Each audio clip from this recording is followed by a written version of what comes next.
虽然我们素未谋面，氛围阴沉，音乐渐缓，每个人收到一份邮件，听安慰压力梦也翻开剧本。我们故事现在开始，每个人介绍自己的身份，记录在面前的这张白纸。一位玩家身份有些神秘，像是某国的公主。第二位玩家是担当是为他的职责是拥护。第三位玩家扮演的王子，他和公主有些冲突。最后所有人目光一向我，问我扮演的角色是什么？我开始分手，我是阳光开朗的男孩，阳光开朗的男孩。我的唱只有微笑，看我扬起的嘴角。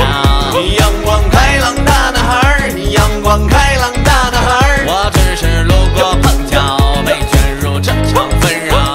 阳光开朗的男孩，阳光开朗的男孩。我没有任何秘密，为啥我坐在这里？阳光开朗的男孩，阳光开朗的男孩。这一局游戏到底和我有关系？伴随着实力被发现，气氛变得逐渐焦灼，每个人都在争辩，为自己的所作所为开拓，在一条条线索公开之后，讨论越发激烈。你他们说轮流发言，解释自己所做的一切。公主身上的毒药，她说是为了暗杀王子，带到是被身上的配刀。